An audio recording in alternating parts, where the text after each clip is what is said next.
Quality और consistent performance के लिए सिर्फ सिल्वर पंप्स एंड मोटर्स, नाम याद रखना। તો શરૂઆત કરીશું આપણે પીવીઆર આઇનોક્સ ઉપર કોટક ઇન્સ્ટિટ્યુશનલ ઇક્વિટીઝ તરફથી અહીંથી રેટિંગ આપવામાં આવે છે અને અહીંયા બાયના રેટિંગ આપવામાં આવે છે. તેઓ કહી રહ્યા છે કે ખરીદી કરો અને ટાર્ગેટ ₹1,200 રાખવાની તેઓ સલાહ આપી રહ્યા છે. છેલ્લા ઘણા મહિનાઓથી બોક્સ ઓફિસ કલેક્શનમાં ઘટાડો આવ્યો છે. સ્વાભાવિક છે કે એવી અત્યારે હાલ એવી કોઈ મૂવી આપણને નથી આવે કે જેના કારણે અહીંયાથી એમના જે બોક્સ ઓફિસ કલેક્શનમાં એવો કોઈ સારો કલેક્શન આવે. બરાબર. બીજી વસ્તુ કે એમણે કહેવું છે કે જે બોલિવૂડમાં આવનારા મૂવીથી કંપનીના ફાયદાની આશા થશે. એટલે કે તેઓ કહે છે કે ભલે પ્રેઝન્ટમાં નથી આવ્યા પરંતુ આવનારા પાઇપલાઇન ઘણી એવી છે કે જેના કારણે તેમને એક પોઝિટિવ થશે. સ્ટોક ખાસો એવો ઘટી ગયો છે. એટલે કે હવે તેઓ કહી રહ્યા છે કે આ ખરીદી માટે સમય આવી ગયો છે અને ટાર્ગેટ ₹1,200 રાખવાની તેઓ સલાહ આપી રહ્યા છે. નેક્સ્ટ વાત કરવા માંગીશ તો એ છે BPCL ઉપર મોતીલાલ ઓસવાલનો રિપોર્ટ આપવામાં આવ્યો છે પરંતુ અહીંયા રેટિંગ ન્યુટ્રલ રાખવામાં આવ્યો છે. નહીં તેઓ બહુ પોઝિટિવ કે નહીં તેઓ નેગેટિવ. ન્યુટ્રલ રેટિંગ સાથે તેઓ લક્ષ્યાંક ₹240 આપી રહ્યા છે. તેમનું કહેવું છે કે વેલ્યુએશન ખૂબ જ રિઝનેબલ છે. એટલે અહીંયા પણ તેઓ એક વેલ્યુ ઓપોર્ચ્યુનિટી જોઈ રહ્યા છે. બીજું કે નવી કેપેક્સ સાયકલથી કંપનીને મજબૂત લાભ થશે. એટલે કે ઓવરઓલ કોમેન્ટરી તો તેમની પોઝિટિવ જ છે. તેઓ દરેક રીતે કંપનીને પોઝિટિવ જોઈ રહ્યા છે પરંતુ હજુ પણ તેઓ રેટિંગ ન્યુટ્રલ રાખ્યા છે અને લક્ષ્યાંક ₹240 તેઓ બતાવી રહ્યા છે. નેક્સ્ટ વાત કરવા માંગીશ તો HDFC સિક્યોરિટી તરફથી હેપીએસ્ટ માઇન્ડ ઉપર રેટિંગ આપવામાં આવે છે. તેઓ અહીંયાથી એડ કરવાની સલાહ કરી રહ્યા છે. એટલે કે તમારા પોર્ટફોલિયોમાં તમે આ સ્ટોકને એડ કરો.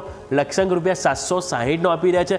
એમનું કહેવું છે કે નવા સંપાદનથી કંપનીને મોટો લાભ થશે અને નવા સંપાદનથી એમનું જે GAVS ટેકનોલોજી છે એ વધુ મજબૂત થશે. એટલે કે ઓવરઓલ એથી તેમના બીજા બિઝનેસ છે એને તેઓ ઓવરઓલ પોઝિટિવ અને સ્ટ્રોંગ જોઈ રહ્યા છે આવનારા સમયમાં અને એ જ કારણથી તેઓ અહીંયાથી એડ કરવાની સલાહ આપી રહ્યા છે અને ટાર્ગેટ ₹760 આપી રહ્યા છે.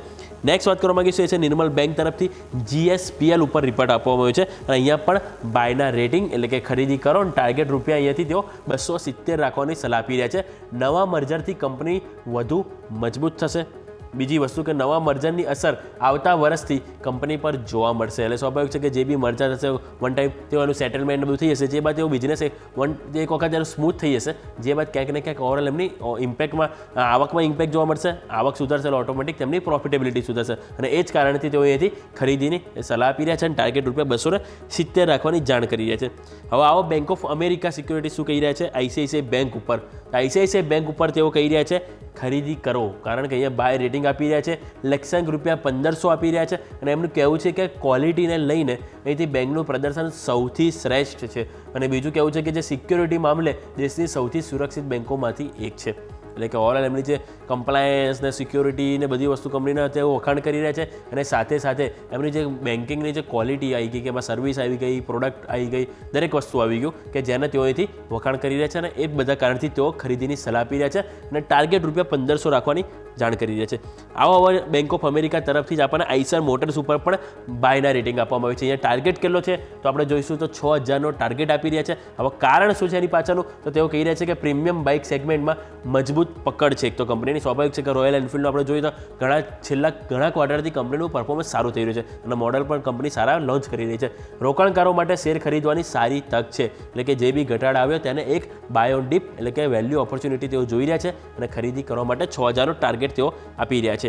નેક્સ્ટ વાત કરવા માંગીશું એ છે બેંક ઓફ અમેરિકા તરફથી જ આપણને અહીંથી બજાજ ફાઇનાન્સ ઉપર અહીંથી રિપોર્ટ આપવામાં આવ્યો છે. અહીંયા પણ બાયના રેટિંગ આપી રહ્યા છે અને ટાર્ગેટ ₹9350 આપી રહ્યા છે. એમનું કહેવું છે કે જે કંપનીની જે એસેટ ક્વોલિટી છે એ ખૂબ જ મજબૂત છે.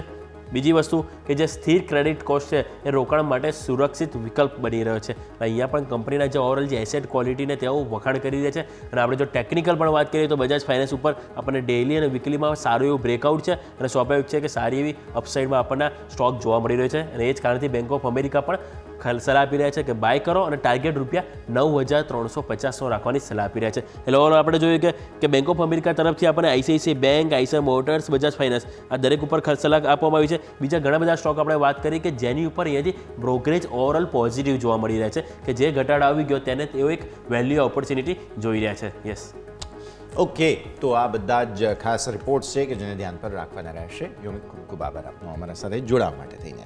તો આપને ખાસ જે અત્યાર સુધીની પરિસ્થિતિ છે શેરની તે અત્યારે સમજવા મળી રહી છે. બીજું, માર્કેટ પણ વારંવાર અગેઇન રિજેક્શન લઈ રહ્યા છે. 22,600 એક મહત્વની જગ્યા કે જેના ઉપર થોડો પ્રોબ્લેમ હજુ પણ અહીંયાથી ખાસ આવી રહ્યો હોય તેવી પરિસ્થિતિ. ક્વિક બ્રેકનો પણ સમય થઈ ગયો છે તો બ્રેક લઈ લઈશું અને બ્રેક બાદ આપણી આ રજૂઆતને આગળ વધારીશું.